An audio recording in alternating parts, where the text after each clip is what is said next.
Hi friends and viewers, நான் தான் வாங்க பழகலாம் அனந்து பேசுகிறேன். இன்றைக்கி நம்ம துல்கார் சல்மான், ராணா தகுபாத்தி, சமுத்திரக்கனி அவங்க நடிப்பில் செல்வமணி செல்வா ஜெயகேத்தில் வந்திருக்கிற காந்தா இந்த படத்தை தான் ரிவ்யூ பண்ண போகிறோம்.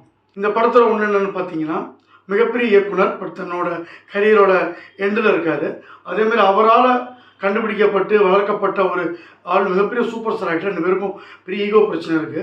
ஏற்கனவே கைவிடப்பட்ட சாந்தா அப்படின்ற படத்தை அந்த இயக்குனர் எடுக்க போக ப்ரொடியூசர் நம்ம இப்போ இருக்கிற சூப்பர் ஸ்டாரை டிகேபி வச்சு எடுப்போம்னு சொல்ல சமரசம் பண்ணி எடுக்க போகிறாங்க.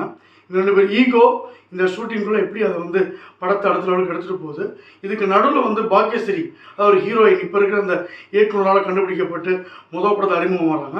அவங்க 2 ஆண்களுக்குள்ளான ஈகோவில் அந்த பெண் நடுவில் புகுந்து எப்படி அல்லோகலப்படுறாங்க அப்படின்றத பீரியாடிக்கல் ட்ராமாவா த்ரில்லரா இந்த இயக்குனர் சொல்லியிருக்காப்புல.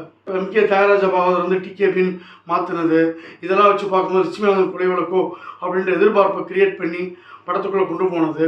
அது மட்டும் இல்லாமல் எங்கேயுமே ஒரு தொய்வு இல்லாமல் ஒரு ஆத்தென்டிகேட்டடாக அந்த காலத்தில் இருக்கிற விஷயத்தை அந்த ப்ரொடக்ஷன் டிசைன் பண்ண ரொம்ப அருமையாக பண்ணியிருக்காரு. இவங்க நடிப்புலாம் பார்த்தீங்கன்னா வேறு லெவலில் இருக்குது. துல்கார் சல்மான் பீரியாடிக் ட்ராமா ஏற்கனவே அவர் பண்ண மகாநதியாக இருக்கட்டும், லக்கி பாஸ்கராக இருக்கட்டும், 2மே பக்காவாக பண்ணியிருப்பார். இது மாதிரி அதில் அவர் நடிப்புக்கு இன்னொரு படம், இந்த படம் ஒரு மைல்கல்னே சொல்லலாம். நான் என்னதான் நன்றி மறக்காமல் இருந்தாலும் தன் ஆசான் தன்னை ஒரு அவமானப்படுத்தும் பொழுதும் அவரோட தாண்டி பேரக்கூடாதுன்னு ரொம்ப குறியாக தெரியும் பொழுதும் இவர் எடுக்கிற அந்த ஒரு டிரான்ஸ்மிஷன், தான் காதலிச்ச பாக்கியஸ்ரீயை அவர் கூட சேர்றதும் சரி, அதுக்காக அவர் வருத்தப்படுறதும் சரி, துல்கார் சல்மானுக்கு நிச்சயமாக ஒரு அவார்டு பார்சல் பண்ணுற அளவுக்கு அவர் நடிப்பு ரொம்ப அருமையாக இருக்குது. இவருக்கு அடுத்து ஒரு ஈக்குவலான ஒரு வேஷம் நம்ம சமுத்திரக்கனிக்கு. இது அநேகமாக பிரகாஷ்ராஜ் இவங்க ட்ரை பண்ணி காட்சி கிடைக்கல என்னன்னு தெரியல. பட் சமுத்திரக்கனி நல்ல ஆப்ஷன் தான். சில இடங்களில் ஒரு தெத்துப்பல் வச்சுட்டு கொஞ்சம் வரது நெடுனா கூட ஓவராலாக ஈகோவில் ஒரு வயசான மனுஷன் திறமசாலி இப்போ நொடிஞ்சு போயிருக்கிற முக்கிய எடுத்தால் எப்படி இருக்கும் அப்படியே கண் முன்னாடி கொன்றாரு. இதுக்கு ரெஃபரன்ஸ் நம்ம ஆடுகளம், காவிய தலைவன், இப்படி நிறையா படங்கள் பார்த்துட்டே போனாலும் இவர் நடிப்பில் ஒரு மேன்மையாக பண்ணுறாரு. கடைசியில் கிளைமேக்ஸில் இவர் சொல்கிற விஷயம், இவருக்கு ஏற்படுற முடிவு எல்லாமே நிகழ்ச்சியாக இருக்குது.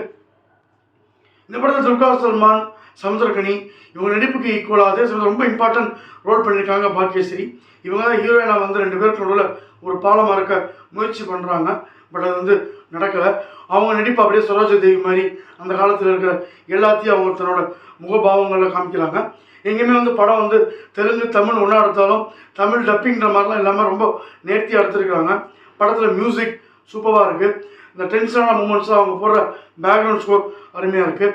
படத்தை ஆல்ரெடி சும்மா ப்ரொடக்ஷன் டிசைன் நடித்த எல்லாருமே அந்த காலத்தில் ஒரு செட்டுக்குள்ளே ஒரு 2-2.25 மணி நேரம் உட்கார வச்சது படத்தோட மிகப்பெரிய ப்ளஸ். மொதல் ½ ஐயாவுக்கும் அண்ணாவுக்கும் இருக்கிற ஈகோ, இந்த ஐயா அண்ணாவே அந்த காலத்தில் இருக்கிற ஒரு பொலிட்டிக்கல் ரெஃபரன்ஸை காமிக்குது. இது ஃபாலோ பண்ணுறவங்களுக்கு நல்லா தெரியும். ஐயா யார், அண்ணா யார், இவங்களோட ஈகோ, இதனால் அவங்க பிரியறது, அதுவும் ஒரு பெண் நடுவில் அவங்கள காப்பாற்றுறது. அந்த ஈகோக்கான ஒரு விஷயத்தை ஒரு ஃப்ளாஷ்பேக் மாதிரி தனியாக போகாமல் அடுத்தடுத்த காட்சிகளை நினச்சி பார்க்குற மாதிரி வச்சு சூப்பர் ஸ்டாராக இருக்கிறவரோட டிரான்ஸ்மிஷன், ஒரு பெரிய இயக்குனராக இருக்கவர் இப்போ நொடிஞ்சு போயிருக்காரு. எல்லாத்தையும் சின்ன சின்ன காட்சிகளில் ரொம்ப திறம்பட இயக்குனர் வெளிப்படுத்தியிருக்காரு. படத்தோட ஃப்ளிப் சைடு என்னென்னு பார்த்தா, சினிமாவே 2.5 மணி நேரம் நம்மளை உள்ள உட்கார வச்சு ஏமாத்துறது தான். இப்படி லட்சுமிநாதன் கொலை வழக்கு அந்த இடத்துல பரபரப்பாக பேசப்பட்டது. தியாகராஜ பாகவரோட அப்ஸ் அண்ட் டவுன், அந்த ஃபால், அதை வச்சு ஒரு எடுப்பாங்கன்னு பார்த்தா அந்த ஒரு நாட்டை வச்சுட்டு சம்மந்தமே இல்லாமல் ஒரு செட்டுக்குள்ள நடக்கிற கொலை அதை இன்வெஸ்டிகேஷன் பண்ணுறதுன்னு நம்மளை டோட்டலாக ஏமாற்ற முடிய வச்சுட்டாங்க. என்னதான் அந்த செட்டுக்குள்ளே இவங்க அருமையான நடிப்பு, சூப்பரான ஒரு ப்ரொடக்ஷன் டிசைன், மியூசிக் இதெல்லாம் போட்டு நம்மளை கட்டு போட்டாலும் ஒரு 2.25 மணி நேரம் நமக்கு உட்காருதுன்றது ஒரே இடத்துல இருக்கிற மாதிரி ஒரு ஃபீல் வருது. திரும்ப சமுத்திரக்கனி இவங்களோட ஈகோ கிளாஸையே பார்க்குறது லெவலுக்குள்ளே போடிக்குது.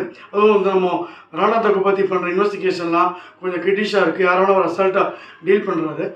போகும்போது கிளைமேக்ஸ் நம்ம இதெல்லாம் மறக்கடிக்கிற மாதிரி கொஞ்சம் நிறைவாக இருந்தாலும் இந்த குறைகளை தவிர்த்து 2.5 மணி நேரத்துக்குள்ளே கொண்டு போயிடலாம். இன்னும் படம் வேறு லெவலில் போயிருக்கும். பட் இருந்தாலும் ஒரு பெரிய ஒரு பீரியாடிக் மூவி. இதுக்கு முன்னாடி துல்கார் சல்மான் நடித்த அந்த ஒரு லக்கி பாஸ்கர், மகாநதி அளவுக்கு கமர்ஷியலாக போகாதுன்னா கூட சினிமாட்டிக் எக்ஸ்பீரியன்ஸ் அந்த ஒரு உலகத்துக்குள்ளே போக நினைக்கணும். இந்த படம் ஒரு பெரிய ஒரு ப்ளஸ்ஸாக இருக்கும். கண்டிப்பாக தவற விட்டுறாதீங்க.